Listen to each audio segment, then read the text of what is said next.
ನಮಸ್ಕಾರ, ಆದಾಬ್, ಜೈ ಭೀಮ್. ನಾನು ನಿಮ್ಮ ಭಾಗ್ಯನಾರಾಯಣ ಬೊಗ್ಗವರಪು. ನೀವು ನೋಡ್ತಾ ಇದ್ದೀರಿ ಸುದ್ದಿ ಸರ್ಕಲ್. ಪಾಕಿಸ್ತಾನ, ಅಮೇರಿಕ ಮತ್ತು ಇರಾನ್ ಇಬ್ಬರಿಗೂ ಸಹ ಯುದ್ಧ ವಿರಾಮದ ವಿಚಾರದಲ್ಲಿ, ಅದರಲ್ಲಿರುವ ಅಂಶಗಳ ವಿಚಾರದಲ್ಲಿ ಉಂಡೆ ನಾಮ ಹಚ್ಚಿದೆಯಾ.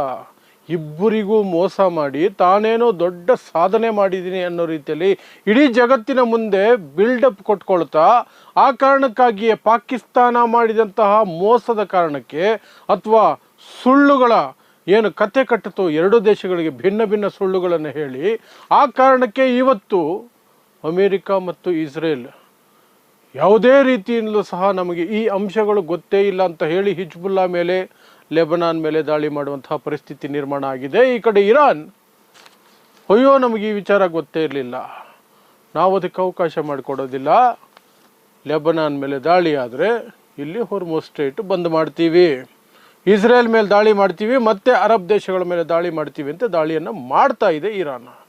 ಹಾಗಾದರೆ ಏನದು ಮೋಸ ಅಥವಾ ನಾಮ ಹಚ್ಚಿರೋದು ಪಾಕಿಸ್ತಾನ ಈ ಎರಡು ದೇಶಗಳಿಗೆ, ಇರಾನ್ ಮತ್ತು ಅಮೇರಿಕಾಗೆ ಅಂತ ವಿವರಿಸುವಂತಹ ಪ್ರಯತ್ನವನ್ನು ಮಾಡ್ತೀನಿ. ಸ್ವಲ್ಪ ಕಾಮಿಡಿ ಇದ್ದಂಗಿದೆ, ಯಾಕೆಂದರೆ ಅಂತಾರಾಷ್ಟ್ರೀಯ ಮಟ್ಟದಲ್ಲಿ ಅಮೇರಿಕ ಅಂತ ಒಂದು ದೇಶವನ್ನು, ಇರಾನ್ ಅಂತಹ ಒಂದು ದೇಶವನ್ನು ಗಂಭೀರ ಯುದ್ಧದ ನಡುವೆ ಕೂರಿಸ್ಕೊಂಡು ಪಾಕಿಸ್ತಾನ ಈ ರೀತಿಯಾಗಿ ಇಬ್ಬರಿಗೂ ಕಣ್ಕಟ್ಟು ತೋರಿಸುತ್ತೆ ಅಂತಂದರೆ ಪಾಕಿಸ್ತಾನದ ಕ್ರಿಮಿನಲ್ ಮೈಂಡನ್ನು ಮೆಚ್ಕೊಳ್ಳೇಬೇಕು. ಸೊ ಏನಾಯಿತು ಅಂತ ಗೊತ್ತೇ ಇದೆ. ಮೊನ್ನೆ 40 ದಿನಗಳ ಯುದ್ಧದ ನಂತರ ಯುದ್ಧ ವಿರಾಮ ಘೋಷಣೆ ಆಯಿತು. ಅಮೆರಿಕ ಮತ್ತು ಇರಾನ್ ಯುದ್ಧ ವಿರಾಮಕ್ಕೆ ಒಪ್ಕೊಂಡವು. ಆ ಯುದ್ಧ ವಿರಾಮದ ಹಿನ್ನೆಲೆಯಲ್ಲಿ ಜಗತ್ತು ನಿಟ್ಟುಸಿರು ಬಿಡ್ತು. ಇನ್ನು ಮೇಲಾದರೂ ಸ್ವಲ್ಪ ಸುಧಾರಿಸ್ಕೊಳ್ಳೋಣ, ಹೊರ್ಮುಜ್ ಸ್ಟ್ರೈಟ್ ಓಪನ್ ಆಗಿಬಿಡುತ್ತೆ. 40 ದಿನಗಳಿಂದ ಅದು ಬಂದಾಗಿ ಎಲ್ಲ ಕಡೆ petrol problem, diesel problem, gas problem ಎಲ್ಲ ಪ್ರಾಬ್ಲಮ್ ಆಗಿದೆ. ಈಗ ಅದು ವಾಪಸ್ ಬಂದರೆ ನಿಧಾನಕ್ಕೆ ನಾವು ಚೇತರಿಸ್ಕೊಳ್ಬಹುದು ಅಂತ ಇಡೀ ಜಗತ್ತು ಇನ್ಕ್ಲೂಡಿಂಗ್ ಇಂಡಿಯಾ ಒಂದು ಭರವಸೆಯ ದೃಷ್ಟಿಯನ್ನು ಇಟ್ಕೊಂಡು ನೋಡ್ತಾ ಇದ್ವು. ಆದರೆ ಕೆಲವೇ ಗಂಟೆಗಳಲ್ಲಿ ಇಸ್ರೇಲ್ ಲೆಬನಾನ್ ಮೇಲೆ ದಾಳಿ ಮಾಡಿತು, ಹಿಜ್ಬುಲ್ಲಾ ಮೇಲೆ ದಾಳಿ ಮಾಡಿ ಅಲ್ಲಿ ಬೈರೂತಲ್ಲಿ, ಲೆಬನಾನಲ್ಲಿರುವಂತಹ ಬೈರೂತಲ್ಲಿ ಸುಮಾರು 300-400 ಜನರನ್ನು ಕೊಂದು ಹಾಕ್ತು, 1000ಕ್ಕಿಂತ ಹೆಚ್ಚು ಜನರು ಗಾಯಗೊಂಡರು.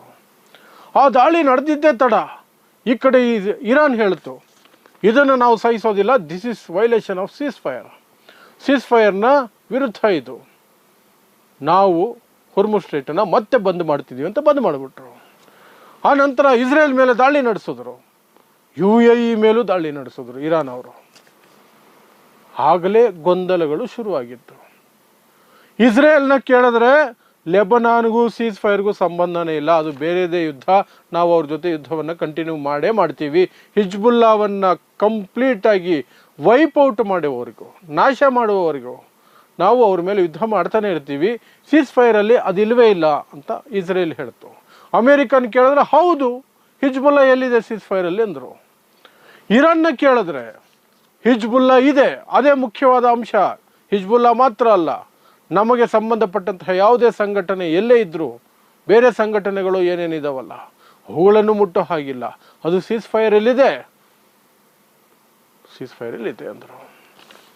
ಇರಾನ್ ಅವರು ಸೀಸ್ ಫೈರ್ ತೋರಿಸಿದ್ರು, ಅಮೇರಿಕಾದವರು ಸೀಸ್ ಫೈರ್ ಪಾಯಿಂಟ್ಗಳನ್ನು ತೋರಿಸಿದ್ರು. ಆಗ ಪಾಕಿಸ್ತಾನ ಹೇಗೆ ಉಂಡೆ ನಾಮ ಇಟ್ಟಿತು ಅನ್ನೋದು ಗೊತ್ತಾಯಿತು. ಇರಾನ್ಗೆ ಕೊಟ್ಟಿರುವಂತಹ ಪೇಪರಲ್ಲೇನಿದೆ ಅದರಲ್ಲಿ ಇರಾನ್ 10 ಷರತ್ತುಗಳನ್ನು ಹಾಕಿದೆ, ಆ 10 ಅಮೇರಿಕ ಒಪ್ಕೊಂಡಿದೆ ಅಂತ ಪಾಕಿಸ್ತಾನ ಹೇಳಿದ್ದಕ್ಕೆ ಇರಾನ್ ಸೀಸ್ ಫೈರ್ಗೆ ಒಪ್ಕೊಂಡಿದೆ. ಆ ಇರಾನ್ ಕೊಟ್ಟಂತಹ 10 ಅಂಶಗಳ ಪೇಪರನ್ನು ಪಾಕಿಸ್ತಾನ ತೆಗೆದು ಹಿಂದ್ಗಡೆ ಇಟ್ಕೊಂಡು, ಹಿಂದ್ಗಡೆಯಿಂದ ಇನ್ನೊಂದು ಪೇಪರ್ ತೆಗೆದು, ಅಮೇರಿಕ ಇಸ್ರೇಲ್ಗೆ ಖುಷಿಯಾಗೋ ಅಂಶಗಳಿರುವಂತಹ ಒಂದು ಪೇಪರ್ ತೆಗೆದು ಅಮೇರಿಕ ಇಸ್ರೇಲ್ ಕೊಟ್ಟಿದೆ. ಇದು ಅಂಶಗಳು, ಯುದ್ಧ ವಿರಾಮದ ಅಂಶಗಳು. ಅದರಲ್ಲಿ ಲೆಬನಾನ್ ಇಲ್ಲವೇ ಇಲ್ಲ, ಲೆಬನಾನ್ ಬಗ್ಗೆ ಮಾತೇ ಇಲ್ಲ, ಅದರಲ್ಲಿ ಇನ್ನೂ ಸಾಕಷ್ಟು ವಿಚಾರಗಳಲ್ಲಿ ಇಲ್ಲ. ಈ ಕಡೆ ಇರಾನ್ ಕೊಟ್ಟಿರೋ ಪೇಪರ್ನಲ್ಲಿ ಅದೆಲ್ಲ ಇದೆ, ಇರಾನ್ ಏನೇನು ಕೇಳ್ತೋ ಅದೆಲ್ಲ ಇದೆ, ಅಮೇರಿಕಾಗೆ ಏನೇನು ಖುಷಿ ಆಗಬೇಕು ಅದೆಲ್ಲ ಈ ಕಡೆ ಇದೆ. ಒಟ್ಟಿನಲ್ಲಿ ಪಾಕಿಸ್ತಾನ ಇಬ್ಬರನ್ನ ಯಾಮರಿಸ್ಬಿಟ್ಟು, ಓಕೆ ನಿನಗೂ ಖುಷಿ ಅಲ್ವಾ, ಸೈನ್ ಹಾಕ್ರಿ ಅಗ್ರಿಮೆಂಟ್ಗೆ, ಸೀಸ್ ಫೈರ್ ಅಂತ ಅನೌನ್ಸ್ ಮಾಡ್ಕೊಂಬಿಡ್ತು. ಅಷ್ಟೇ, ಅದೇ ದೊಡ್ಡ ಸಮಸ್ಯೆ ಈಗಾಗಿರೋದು. ಇಸ್ರೇಲು ತನ್ನ ಪಾಡಿಗೆ ತಾನು ತಗೊಂಡು ಹೋಗಿ ಲೆಬನಾನು ಹಿಜ್ಬುಲ್ಲಾ ಮೇಲೆ ದಾಳಿ ಮಾಡಿ ತನ್ನ ಕ್ರೂರತನವನ್ನು ಕಂಟಿನ್ಯೂ ಮಾಡ್ಕೊಂಡಿದೆ. ಇಸ್ರೇಲ್ ಹುಟ್ಟಿರೋದೇ ಅದಕ್ಕೇನೆ, ಸಣ್ಣ ಸಣ್ಣ ಮಕ್ಕಳನ್ನು ಕೊಲ್ಲೋದಕ್ಕೆ, ಅಮಾಯಕರನ್ನು ಕೊಲ್ಲೋದಕ್ಕೆ. ಯಾವತ್ತೂ ಇಸ್ರೇಲ್ಗೆ ಅದೇ ರೀತಿ ಅದೇ ಗತಿ ಬರುತ್ತೋ ಅಲ್ಲಿಯವರೆಗೆ ಅದಕ್ಕೆ ಬುದ್ಧಿ ಬರಲ್ಲ. ಹಿಟ್ಲರು ಅದೇ ಗತಿ ಇವ್ರಿಗೆ ತೋರಿಸಿದ್ದ, ಇವ್ರಿಗೇನು ಗತಿ ತೋರಿಸಿದ್ನೋ ಹಿಟ್ಲರು, ಇವರು ನಿಂದ ಅದನ್ನು ಕಲಿತು ಬೇರೆಯವ್ರಿಗೆ ಪ್ಯಾಲೆಸ್ತೀನಿಯರ ಮೇಲೆ ಅದನ್ನು ತೋರಿಸ್ತಿದ್ದಾರೆ, ಲೆಬನೀಸ್ ಮೇಲೆ ಅದನ್ನು ತೋರಿಸ್ತಿದ್ದಾರೆ. ಇಸ್ರೇಲ್ಗೂ ಒಂದಿನ ಆ ಗತಿ ಬಂದರೆ ಮತ್ತೆ ಆ ಗತಿ ಬಂದಾಗ ಬುದ್ಧಿ ಬರುತ್ತೆ, ಅಲ್ಲಿವರೆಗೂ ಬರಲ್ಲ ಇಸ್ರೇಲ್ಗೆ. ಬಟ್ ಇಸ್ರೇಲು ಈ ವಿಚಾರದಲ್ಲಂತೂ ಕರೆಕ್ಟ್ ಇದೆಯಲ್ಲ. ಯುದ್ಧ ವಿರಾಮದಲ್ಲಿ ಲೆಬನಾನ್ ಎಲ್ಲಿದೆ? ಪಾಕಿಸ್ತಾನ ಕೊಟ್ಟಿದೆಯಲ್ಲ ಪೇಪರು, ಅದರಲ್ಲಿ ಇಲ್ವಲ್ಲ. ಅದಕ್ಕೆ ತಾನೇ ನಾವು ಒಪ್ಕೊಂಡಿರೋದು. ಈ ಕಡೆ ಇರಾನು ಹೊರ್ಮುಜ್ ಸ್ಟ್ರೇಟನ್ನು ಮತ್ತೆ ಬಂದ್ ಮಾಡಿ ಬಿಸಾಕಿದ್ದೀವಿ. ಯಾಕೆಂದರೆ ಯುದ್ಧ ವಿರಾಮದ ಉಲ್ಲಂಘನೆ. ನೋಡಿ, ಯುದ್ಧ ವಿರಾಮದ ಪಾಯಿಂಟ್ಗಳು ಪಾಕಿಸ್ತಾನ ಎಳಿತಿಯಲ್ಲ, ಅಲ್ಲಿಗೆ ಈಗ ಮತ್ತೆ ಎಲ್ಲ ಬ್ಯಾಕ್ ಟು ಸ್ಕ್ವೇರ್ ಬಂದಂಥ ಪರಿಸ್ಥಿತಿ ಆಗಿದೆ. ಯಾಕೆ?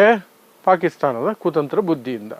ಭಿಕಾರಿ ದೇಶ ಭಿಕಾರಿ ಕೆಲಸನೇ ಮಾಡೋದು, ಅಂಥದ್ದೇ ಕೆಲಸ ಮಾಡಿದೆ. ನಾನು ಮೊನ್ನೆನೇ ಹೇಳಿದ್ದೆ, ಪಾಕಿಸ್ತಾನದಂತಹ ಭಿಕಾರಿ ಬಳಿ ಹೋಗಿ ಅಮೇರಿಕ ಕಾಲು ಹಿಡ್ಕೊಂಡು ನಮಗೆ ಯುದ್ಧ ವಿರಾಮ ಮಾಡಿಸಿ ಅಂತ ಕೇಳಿದ್ದಕ್ಕೆ ಪಾಕಿಸ್ತಾನಕ್ಕೆ ಅಮೇರಿಕದ ಸ್ಥಿತಿ ಅರ್ಥ ಆಯಿತು. ಏನೋ ಒಂದು ಹೇಳೋದನ್ನು ಸಮಾಧಾನ ಮಾಡಿಬಿಡ್ಬೋದು ಅಂತ ಅನ್ನಿಸ್ತು. ಈ ಕಡೆ ಇರಾನ್ ಹತ್ರ ಬಂದು ನೀವು ಹೇಳಿದ್ದೇ ನಡೆಯೋದು, ನೀವು ಏನು ಹೇಳ್ತಿರೋ ಅದಕ್ಕೆಲ್ಲ ನಾನು ಒಪ್ಪಿಸ್ತೀನಿ ಅಮೇರಿಕನ ಅಂತ ಹೇಳಿ ಇವರನ್ನು ಸಹ ಕನ್ವಿನ್ಸ್ ಮಾಡಿ ಖುಷಿ ಪಡಿಸ್ಬಿಡ್ತು ಪಾಕಿಸ್ತಾನ. ನಾನು ಮೊನ್ನೆ ಅದನ್ನೇ ಹೇಳಿದ್ದು, ಪಾಕಿಸ್ತಾನನ ಮಧ್ಯಸ್ಥಿಕೆ, ಪಾಕಿಸ್ತಾನನ how can it be possible ಅಂತ ನಾನು ಪ್ರಶ್ನೆಗಳನ್ನು ಎತ್ತಿದ್ದು ಅದಕ್ಕೇನೆ. ಈಗ ಕ್ಲಾರಿಟಿ ಸಿಗ್ತಾ ಇದೆ. ಅದಿಬ್ಬರಿಗೂ ಅಡ್ಡಡ್ಡ ಉದ್ದುದ ನಾಮ ಹಾಕಿ ಕೂತಿದೆ. ಈಗ ಇಡೀ ಜಗತ್ತು ಮತ್ತೆ ಯುದ್ಧದ ಕಡೆ ನೋಡ್ತಾ ಇದೆ. ಇವತ್ತು ಮಾತುಕತೆ ಇರಬೇಕು, ಏನು ಶಾಂತಿ ಮಾತುಕತೆಗಳು ಅಮೇರಿಕ ಮತ್ತು ಇರಾನ್ ನಡುವೆ. ಎಲ್ಲಿ? ಪಾಕಿಸ್ತಾನದ ಇಸ್ಲಾಮಾಬಾದ್ನಲ್ಲಿ. ಪಾಕಿಸ್ತಾನದಲ್ಲಿರುವಂತಹ ಇರಾನ್ನ ರಾಯಭಾರಿ ಒಂದು ಟ್ವೀಟ್ ಹಾಕಿದ್ರು ನಿನ್ನೆ, ಒಂದು ಸೋಷಿಯಲ್ ಮೀಡಿಯಾ ಪೋಸ್ಟ್ ಹಾಕಿದ್ರು. ಏನಂತ? ಇವತ್ತು ರಾತ್ರಿ ಅಂದರೆ ನಿನ್ನೆ ರಾತ್ರಿ ಪಾಕಿಸ್ತಾನಕ್ಕೆ ಇರಾನ್ನ ಡೆಲಿಗೇಷನ್ ಬರುತ್ತೆ, ಇರಾನ್ನ ಸಮಿತಿ ಬರ್ತಾರೆ, ತಂಡದ ಸದಸ್ಯರು ಬರ್ತಾರೆ ಶಾಂತಿ ಮಾತುಕತೆಗೆ ಪಾಲ್ಗೊಳ್ಳೋದಕ್ಕೆ. ಆ ಪೋಸ್ಟ್ ಹಾಕಿದ ಕೆಲವೇ ನಿಮಿಷಗಳ ನಂತರ ಆ ಪೋಸ್ಟನ್ನು ಅವರು ಡಿಲೀಟ್ ಮಾಡ್ಕೊಂಬಿಟ್ರು. ಹಾಗಾದರೆ ಇರಾನ್ ಡೆಲಿಗೇಷನ್ ಪಾಕಿಸ್ತಾನಕ್ಕೆ ಬರ್ತಿಲ್ವಾ ಅನ್ನೋ ಪ್ರಶ್ನೆಗಳು ಬಂದ್ಬಿಡ್ತು. ಅಮೇರಿಕ ಬೇರೆ ಬಾಯಿ ಬಡ್ಕೊಳ್ತಾ ಇದೆ, ಹಿಜ್ಬುಲ್ಲಾ ಅನ್ನೋದು ಇಲ್ಲವೇ ಇರಲಿಲ್ಲ ಅದು ಒಪ್ಪಂದದಲ್ಲಿ, ಅದು ಹೆಂಗೆ ಬಂತೀಗ? ಅದನ್ನೆಲ್ಲ ಇಟ್ಕೊಂಡು ಅದೆಲ್ಲ ನಡೆಯಲ್ಲ ಅಂತ. JD Vance ಅಮೇರಿಕದ ಉಪಾಧ್ಯಕ್ಷ, ಆತನ ನೇತೃತ್ವದಲ್ಲೇ ಅಮೇರಿಕಾದವರು ಮಾತುಕತೆ ಮಾಡೋದು. ಈಗ ಅವರು ಪಾಕಿಸ್ತಾನಕ್ಕೆ ಹೋಗ್ತಾರ ಮಾತುಕತೆಗೆ, ಅದು ಅನುಮಾನ ಆಗ್ಬಿಟ್ಟಿದೆ. ಒಟ್ಟಿನಲ್ಲಿ ಎಲ್ಲವೂ ಅನುಮಾನ. ಪಾಕಿಸ್ತಾನನ ನಂಬಿದ್ದಕ್ಕೆ ಚೆನ್ನಾಗಿಟ್ರು. ಒಂದೊಳ್ಳೆ ಉಂಡೆ ನಮ್ಮ ತೇದ್ಬಿಟ್ಟು ಇಬ್ಬರಿಗೂ ಇಟ್ಟು ನಾವು ಒಂದು ಸ್ವಲ್ಪ ಕೆಲವು ಗಂಟೆಗಳು ಅಟ್ಲೀಸ್ಟು, ಒಂದು ದಿನ 2 ದಿನ ಅಟ್ಲೀಸ್ಟು ನಾವು ವಿಶ್ವಗುರು ಅಂತ ತೋರಿಸ್ಕೊಳ್ಳೋ ಪ್ರಯತ್ನವನ್ನು ಮಾಡಿದ್ರು. ಒಟ್ಟಿನಲ್ಲಿ ಈ ವಿಶ್ವಗುರು ಆಗಬೇಕನ್ನುವಂಥ ತೆವಲಿದೆಯಲ್ಲ ಇಂಡಿಯಾದಲ್ಲೂ ಒಬ್ರಿಗೈತೆ. ಫಾರಿನ್ಗೆ ಹೋಗೋದು, ಕಿಚಿ ಅಂತ ನಗೋದು, ಬಲವಂತಕ್ಕೆ ಎಲ್ರನ್ನೂ ತಪ್ಕೊಂಬಿಡೋದು, ಅದೇ ವಿಶ್ವಗುರುತನ ಅನ್ಕೊಂಡಿರೋಂಥ ಕೆಲವು ಮುಟ್ಟಾಳರಿಲ್ಲಿದ್ದಾರೆ. ಅದೇ ರೀತಿ ಪಾಕಿಸ್ತಾನಕ್ಕೂ ಸುಳ್ಳು ಹೇಳಿಬಿಟ್ಟು ಈ ಕಾಲದಲ್ಲಿ ಅದು ಅಂತಾರಾಷ್ಟ್ರೀಯ ಮಟ್ಟದಲ್ಲಿ 2 ದೇಶಗಳನ್ನು ಕೂರಿಸ್ಕೊಂಡು ಸುಳ್ಳು ಹೇಳಿಬಿಟ್ಟು ವಿಶ್ವಗುರು ಆಗೋಣ ಅಂತ ಆ ಪಾಕಿಸ್ತಾನದವ್ರ ಗೋಳು. ಇನ್ನು ಅಮೇರಿಕಾದಲ್ಲಿ ಆ ಹುಚ್ಚನಿಗೆ ವಿಶ್ವಗುರು ಆಗೋ ತೆವಲು. ಕಂಡು ದೇಶಗಳಿಗೆ ಹೋಗಿ ಅವ್ರ ಪ್ರೆಸಿಡೆಂಟ್ಗಳನ್ನ ಬೆಡ್ರೂಮಿಂದ ಹೆಂಡತಿ ಸಮೇತ ಎತ್ಕೊಂಡ್ಬಂದ್ಬಿಡೋದು, ವಿಶ್ವಗುರು ಆಗ್ತೀನಿ ಅಂತ. ಈ ವಿಶ್ವಗುರು ಆಗುವಂತಹ ನಾನ್ಸೆನ್ಸ್ ಇದೆಯಲ್ಲ, ಅದರಲ್ಲೇ ಎಲ್ಲ ಆಗ್ತಿರೋದು. ಪಾಕಿಸ್ತಾನ ಇಂತಹ ಒಂದು ಕಾಮಿಡಿ ಸೆನ್ಸ್ ಇಲ್ಲದಿರುವಂಥ ದೇಶ ಆಗಿದ್ದರೂ ಸಹ ಕಾಮಿಡಿ ಮಾಡ್ಕೊಂಡು ಈ ಪರಿಸ್ಥಿತಿ. ಇದು ಕಾಮಿಡಿನೇ, ಇದು ನಿಜವಾಗ್ಲೂ ಕಾಮಿಡಿ ಅಷ್ಟು, ಇನ್ನೇನಿಲ್ಲ.